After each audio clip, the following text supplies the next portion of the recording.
Olá, pessoas! Na aula de hoje, nós vamos dar continuidade ao estudo da pontuação. Então, nós vamos começar agora, falando sobre o quê? Falando sobre o uso do ponto. Bem, o ponto é um dos sinais de pontuação, que a gente tem mais facilidade de usar. Por quê? Porque ele indica o término do período. Então, como é que eu sei quando que eu tenho que usar um ponto? Bem, quando eu estou num período simples, todos os termos do período estão ali presentes, então estão todos, não está faltando nenhum termo dentro do período? Não, então eu posso pôr o ponto. Se eu estou num período composto, todas as orações estão ali presentes, eu tenho uma oração principal com a sua oração subordinada e correspondente, as orações coordenadas estão ali, todas já que eu quero pôr no período? Sim. Então agora eu posso fazer o quê? Posso pôr o ponto. Então o ponto é um sinal simples de a gente empregar. Vamos ver exemplos então em que ele ocorre. Maria partiu cedo. Levava consigo uma arma. O marido, desgraçado, iria pagar caro. Ela chorava, mas estava convicta de que iria matá-lo. Então o que a gente observou aí, Alguns períodos simples como Maria partiu cedo, Então Maria, sujeito, partir, verbo intransitivo, cedo, advérbio, adjunto adverbial. Então todos os termos aí que eu quero, sim, posso pôr o ponto, Depois a gente tem um período composto por coordenação, por exemplo. Aí a gente tinha lá, Ela chorava, mas estava convicta de que iria matá-lo. Então período composto por coordenação, duas orações, as duas estão completas, as duas estão com todos os seus termos, ponto, para poder concluir então o período, Então o ponto marca a pausa máxima do período, Então o período acabou, é hora de pôr o ponto. Vamos ver então agora o ponto sendo empregado em um texto. Observe. Verde que te quero verde, verde vento, verdes ramas, o barco vai sobre o mar e o cavalo na montanha. Com a sombra pela cintura, ela sonha na varanda verde carne, tranças verdes com olhos de fria prata. Verde que te quero verde. Uso do ponto de interrogação. Bem, o ponto de interrogação também é um sinal muito simples de a gente empregar, Por quê? Porque a gente sabe, ele é empregado para marcar as interrogativas diretas. Porém, ele não será empregado na hora de marcar as interrogativas indiretas. Então, assim, dois tipos básicos de interrogativas, As diretas e as indiretas. O ponto de interrogação aparece nas interrogativas diretas e não aparece nas indiretas. Então vamos ver alguns exemplos. Por que não vieste? Então aí o que a gente tem? Uma interrogativa direta, uma pergunta sendo feita diretamente, Então está lá o ponto de interrogação terminando o período. Vamos ver mais um exemplo. Quero saber por que não vieste. Nesse caso, a interrogativa é indireta. E nas interrogativas indiretas, tome muito cuidado para não empregar o sinal de interrogação, o ponto de interrogação. Então, quero saber por que não vieste, Isso não é uma pergunta agora direta, é uma pergunta indireta. E aí a gente tem que lembrar que a pontuação está sendo feita em função da oração principal. Quero saber isso. Ponto. O porquê não vieste, então, faz parte da oração subordinada objetiva direta. Vamos ver, então, mais um exemplo. O que? Morreu? O que a gente tem aí? A gente tem um uso simultâneo do ponto de interrogação com o outro ponto, que é o ponto de exclamação. Por que a gente tem aí, então, essa combinação dos dois sinais? Pelo seguinte, quando a pergunta vem acompanhada de uma surpresa, a gente vai usar o ponto de interrogação combinado ao ponto de exclamação. Então vamos ver agora o ponto de exclamação. Para que ele serve? Ponto de exclamação, ele marca o quê? Ele marca exatamente esse caráter emotivo, A surpresa, a dor, a alegria, a tristeza. Então, toda essa carga emotiva que às vezes a gente põe na hora de falar, na hora da escrita a gente vai traduzir essa carga como? Com o ponto de exclamação. Então, basicamente, dois usos do ponto de exclamação. Para denotar essas emoções e para marcar alguns casos de emprego do vocativo e do imperativo. Então, nesses casos aí a gente usa o ponto de exclamação. Vamos ver alguns exemplos. Que lindo! Vocês dois aí nessa discussão. Olha só, a pessoa está sendo irônica, está pondo toda uma carga emotiva em sua fala, estamos traduzindo isso daí na escrita pelo ponto de exclamação. Vamos ver um outro exemplo. Ó Deus, por que és tão piedoso? Olha aí, marcando o vocativo, Ó Deus. Então, isso acontece, o ponto de exclamação pode aparecer para marcar, para fazer uma pausa aí no vocativo, sem problema. Ó Deus, logo depois aí com o ponto de exclamação. Vamos ver mais um exemplo. Vem logo.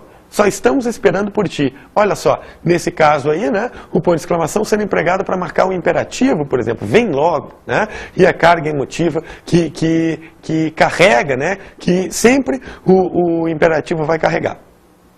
Vamos ver então mais um exemplo. Vamos! Não sejamos lentos ou perderemos o jogo. Olha aí, né? Toda essa carga emotiva também, carregada, traduzida também pelo imperativo, né? Vamos, não sejamos. Então está aí com o ponto de exclamação, né? Traduzindo essa ideia, traduzindo essa carga de comando, de ordem, de conselho, de admoestação, né? E a carga emotiva também que está inerente nesse caso aí. Vamos ver, então, agora o emprego do ponto de exclamação num texto. É certo, ganho meu pão ainda, mas acreditai-me, é pura casualidade. Nada do que faço justifica que eu possa comer até fartar-me. Por enquanto as coisas me correm bem. Se a sorte me abandonar, estou perdido. E dizem-me, bebe, come, alegra-te, pois tens o quê?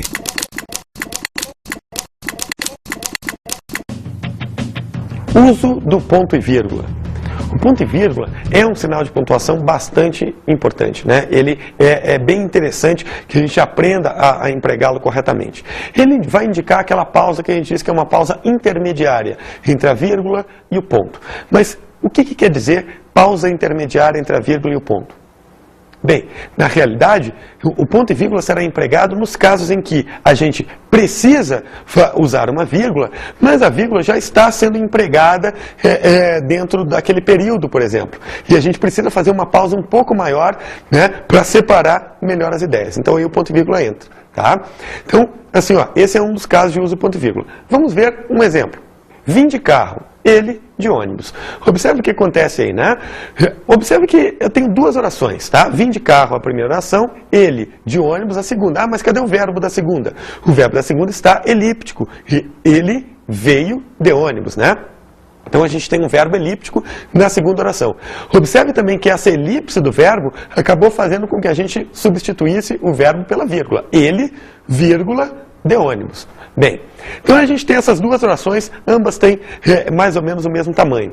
Uma delas tem uma vírgula interna. Então o que acontece? Como eu sei que eu quero separar duas orações, eu vou precisar separar as duas orações.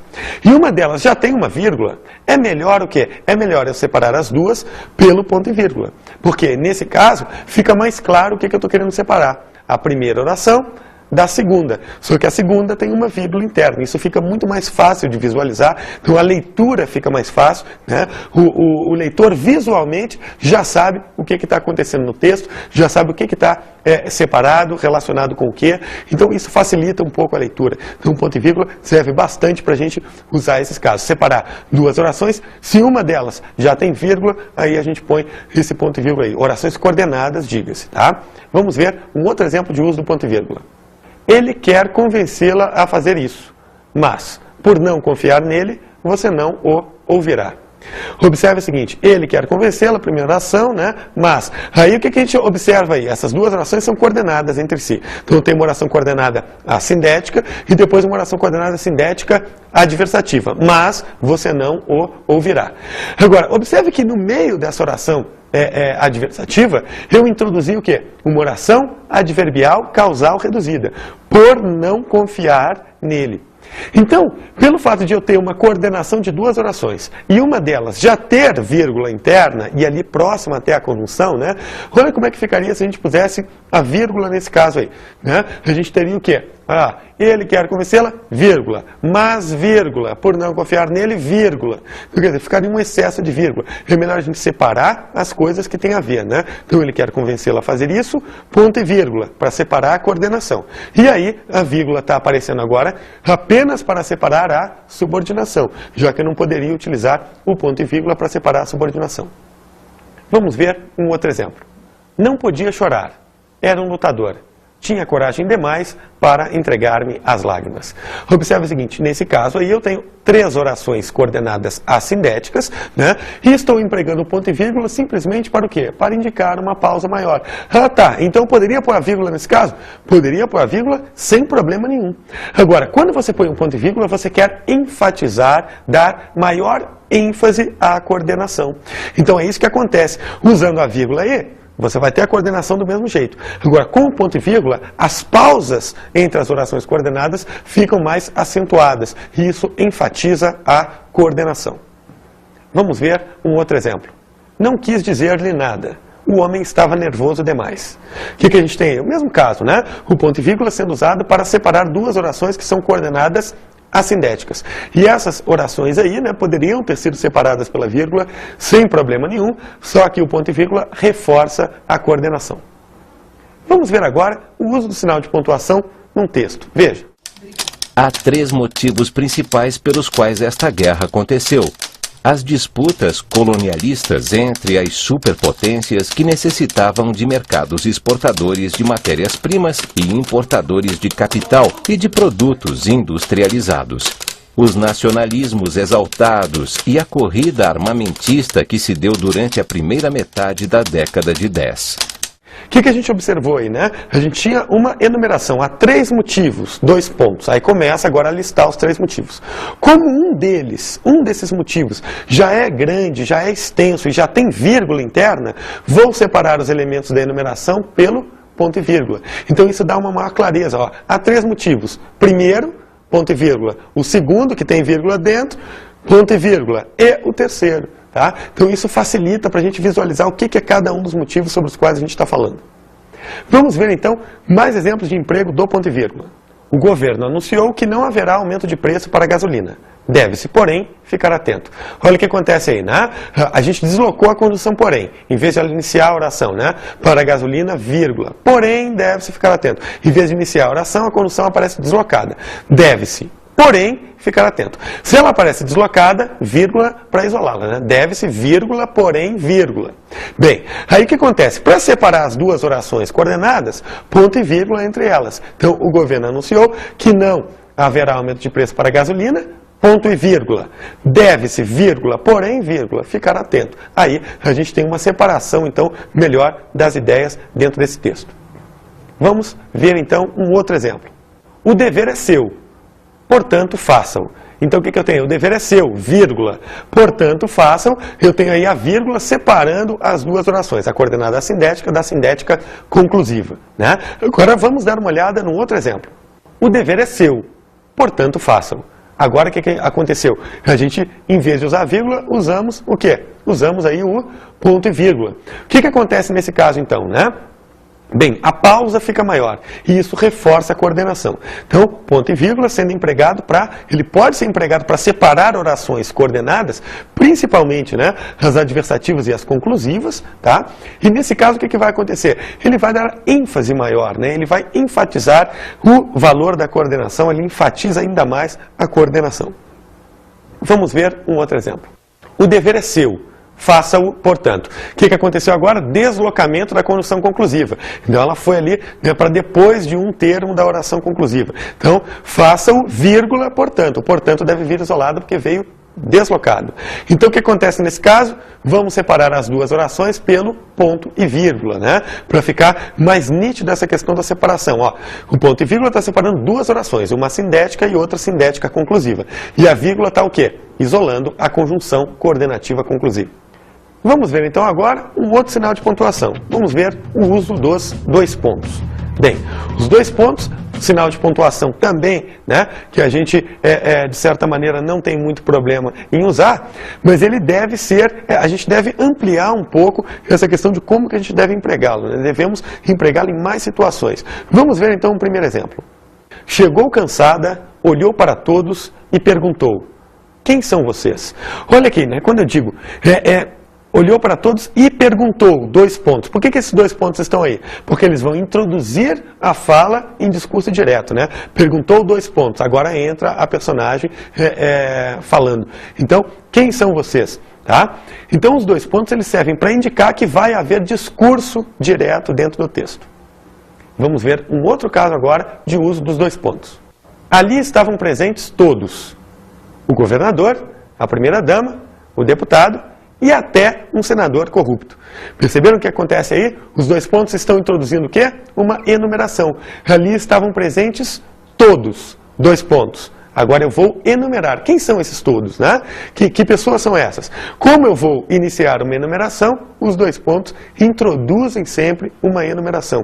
Então, todos, 2 pontos. Agora eu vou dizer quais são, né? Então, entra lá o governador, a primeira-dama, o deputado e até um senador corrupto. E a enumeração para o termo todos, um aposto enumerativo, então. Então, vou introduzir um aposto enumerativo, 2 pontos. Vamos ver um outro exemplo. Não advirto nunca. Exijo que ponha em prática o que aprendeu. Então, nesse caso, os dois pontos estão sendo empregados para quê? Estão sendo empregados para introduzir a explicação daquilo que se afirmou na outra oração. Então, é como se os 2 pontos substituíssem uma conjunção explicativa. Não advirto nunca. 2 pontos. Agora eu vou explicar por que eu fiz essa afirmação, né? Então, quer dizer, os 2 pontos eles podem servir para substituir uma conjunção explicativa. Então, eu quero introduzir uma explicação porque eu acabei de afirmar, 2 pontos, inclusive, substituem, então, a conjunção explicativa. Vamos ver, então, agora o uso das reticências. As reticências, né, elas são empregadas sempre que a gente deseja o quê? Suspender, de certa maneira, o raciocínio. Então, por exemplo, a gente começa a falar, perceberam? Se eu quiser traduzir isso daí lá na escrita, como é que eu vou fazer? Eu vou usar as reticências. As reticências indicam qualquer tipo de suspensão de raciocínio. Pode ser porque a pessoa não quer completar sua ideia, pode ser porque a pessoa está tímida e não consegue falar, pode ser porque a pessoa ela se esqueceu do que iria falar. Então aí, o que a gente faz? Usa as reticências para indicar que está havendo essa ruptura do raciocínio. Vamos ver um exemplo em que a interrupção da fala, né, pelo interlocutor acaba fazendo com que a gente também precise indicar isso por meio das reticências. Observe então a tira. Senhora, eu gostaria de... Não quero saber, você já está? Desculpe-me, só queria... E ponha-se daqui para fora. Uso das aspas. Bem, por que as aspas são empregadas? Para destacarmos uma palavra. Então, uma palavra que a gente vai destacar por quê? Ora, porque às vezes se trata de um vulgarismo, às vezes de um estrangeirismo, um neologismo, às vezes simplesmente porque a gente quer que aquela palavra tenha uma ênfase na sua leitura, né? Às vezes porque a gente quer indicar ironia. Então as aspas servem para isso. Vamos ver então o primeiro exemplo de uso das aspas. O amor pode não ser imortal, posto que é chama, mas que seja infinito enquanto dure. Por que as aspas estão sendo empregadas nesse caso? Porque elas estão, na verdade, trazendo aí uma fala de uma outra pessoa, né? Uma citação, na realidade, a um texto. Esse texto aí, né, do Vinícius de Moraes. Então, pelo fato de a gente estar transcrevendo o texto de outra pessoa, então está fazendo essa citação, a gente, então, emprega as aspas sempre que a gente vai empregar palavras de outra pessoa. Tá? Então, aspas servindo, nesse caso aí, para fazer citação.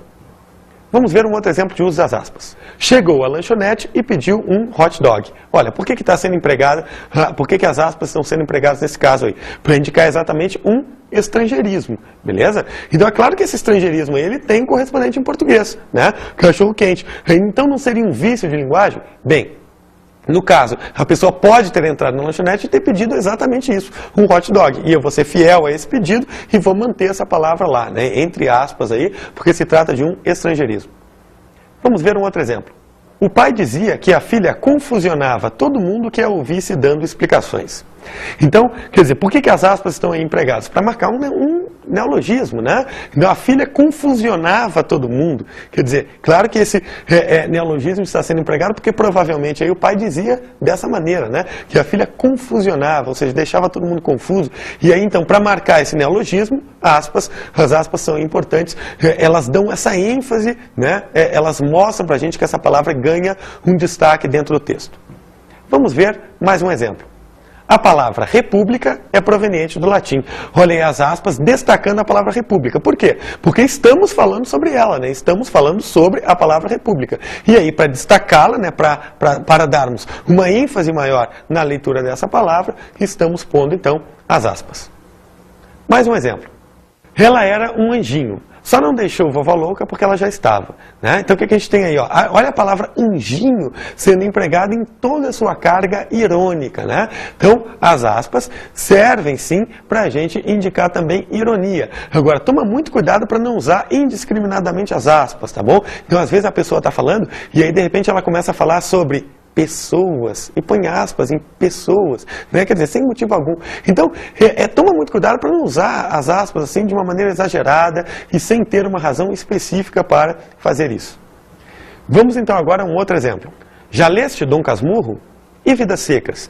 Para a gente também dar ênfase a títulos de obras, né, nós pomos os títulos de obras entre aspas quando escrevemos e fazemos referências a elas. Vamos ver então agora um outro exemplo. Quem era ele? Perguntei. Observe que as aspas aí estão empregadas, né? Elas estão sendo empregadas para indicar o quê? Para indicar a ocorrência de discurso direto.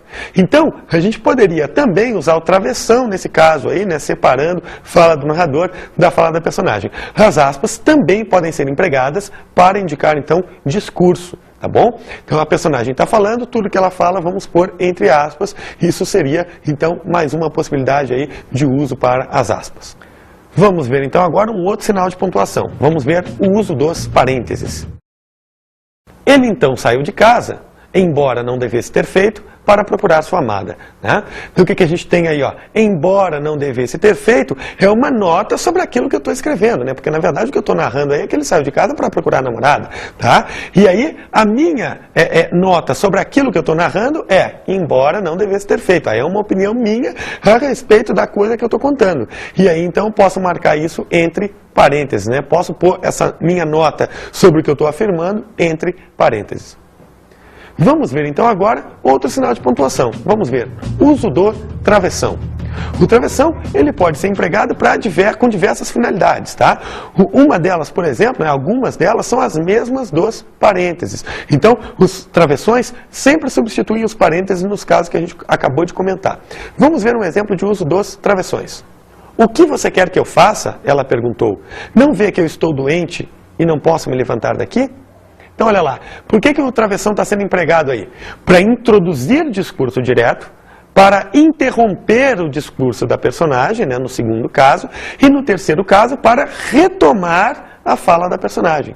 Ah, tá. Então, quando a gente opta pelo discurso direto com o travessão é empregado para introduzir a fala da personagem, para interromper a fala e o narrador explicar, e depois para retornar à fala da personagem. Então, travessão empregado sempre aí que a gente usa, né, essa questão de mudou o discurso, ou seja, se o discurso é da personagem ou é do narrador, o travessão vai aparecer. Poderia, nesse caso, também utilizar as aspas e dispensar os travessões. Vamos ver um outro exemplo de uso do travessão. Viagem Rio-São Paulo. Travessão sendo empregado para indicar, né, esse tipo de relação início-fim. Né? Então, Rio, início, São Paulo, fim. Então, o travessão é um travessão que a gente usa e não um hífen para separar essa questão de início e fim. Tá bom? Então, não vai usar hífen em Viagem Rio-São Paulo. É um travessão mesmo, um sinal de pontuação. Bem, a gente também deve lembrar o seguinte. Naqueles casos em que a gente usou os parênteses, o travessão também pode ser empregado. Tá? Então, o travessão sempre substitui os parênteses.